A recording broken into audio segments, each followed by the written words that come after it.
Baik, assalamualaikum warahmatullahi wabarakatuh. Selamat siang menjelang sore pada rekan-rekan semuanya. Hari ini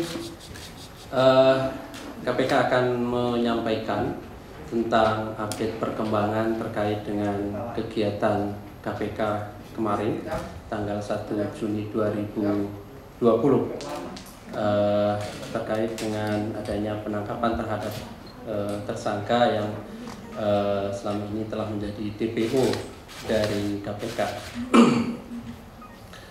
Hadir pada sore hari ini pimpinan KPK Pak Nurul Gufron dan Pak Deputi Penindakan Pak Karyoto.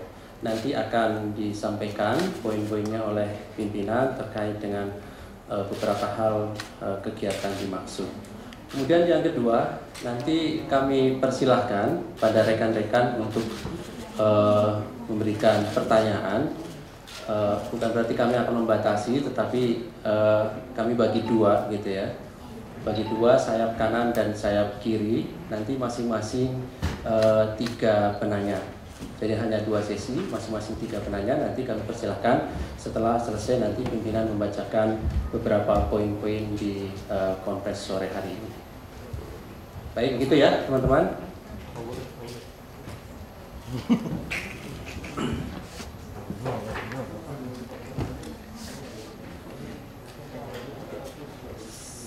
Selanjutnya kami persilahkan Pak Pimpinan, Pak Gufron untuk menyampaikan poin-poin konferensi pada sore hari ini. Kami persilahkan Pak. Kami lanjutkan. Perlu kami jelaskan dulu kenapa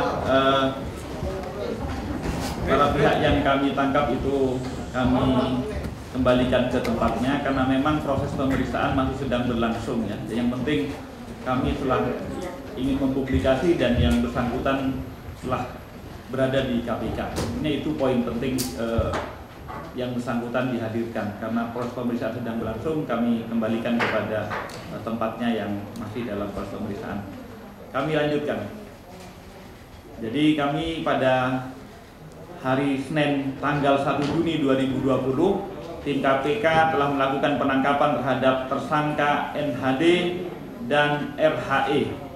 Selanjutnya setelah dilakukan pemeriksaan, penyidik KPK melakukan penahanan rutan terhadap 2 orang tersangka tersebut, yaitu NHD dan RHE, sebagai pengembangan perkara dugaan tindak pidana korupsi suap dan gratifikasi terkait dengan perkara di Mahkamah Agung pada tahun 2011 sampai 2016.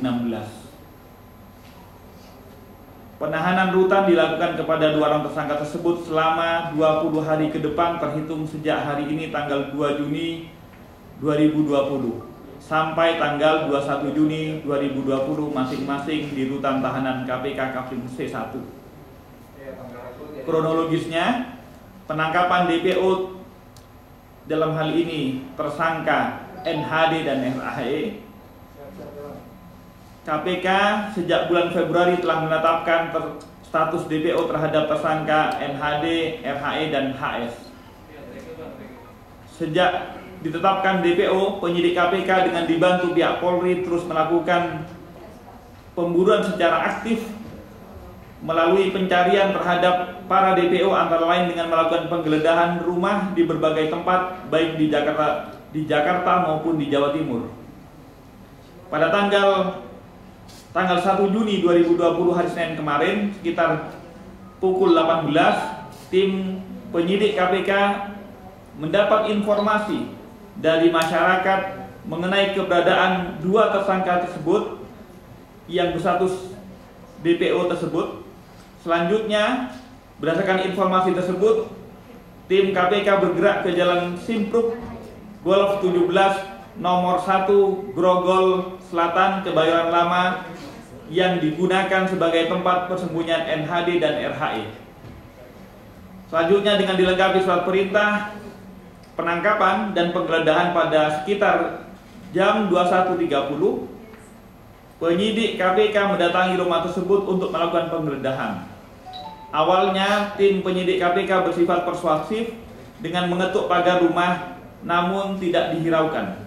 Kemudian penyidik KPK dengan didampingi ketua RW setempat dan juga pengurus RT setempat melakukan upaya paksa dengan membongkar kunci pintu pagar gerbang dan pintu rumah tersebut. Setelah penyidik KPK berhasil masuk ke dalam rumah, di salah satu kamar ditemukan tersangka NHD dan di kamar lainnya ditemukan tersangka RHE dan langsung dilakukan penangkapan terhadap keduanya. Selanjutnya terhadap kedua tersangka tersebut dibawa ke kantor KPK pada malam itu juga untuk dilakukan pemeriksaan lebih lanjut demi kepentingan penyidikan. Konstruksi perkaranya adalah perkara ini merupakan pengembangan operasi tangkap tangan pada tanggal 20 April 2016 di Jakarta, di mana KPK sebelumnya telah menetapkan 4 tersangka yaitu Dodi Arianto Supeno, Edi Nasution, Edi Sindoro, dan Lukas, dan perkaranya telah berkekuatan hukum tetap. Kedua tersangka tersebut diduga menerima hadiah atau janji terkait dengan pengurusan perkara perdata PT MIT melawan PT KBN Persero kurang lebih sebesar 14 miliar. Perkara perdata sengketa saham di PT MIT kurang lebih sebesar 3,31 miliar dan gratifikasi terkait dengan perkara di pengadilan kurang lebih 12,9 miliar. Sehingga akumulasi yang diduga diterima kurang lebih sebesar 46 miliar.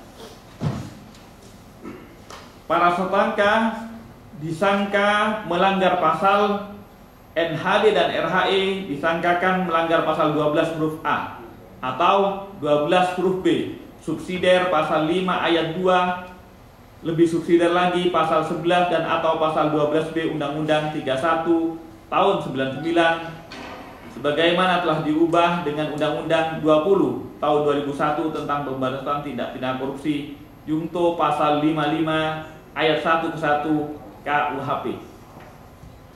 Penangkapan 2 orang tersebut menegaskan bahwa koordinasi KPK bersama Polri untuk melakukan pencarian penangkapan para DPO KPK tersebut akan terus dilakukan, termasuk kepada DPO atas nama HS yang diduga selaku pemberi suap dan atau gratifikasi dalam kasus ini masih dalam proses pencarian.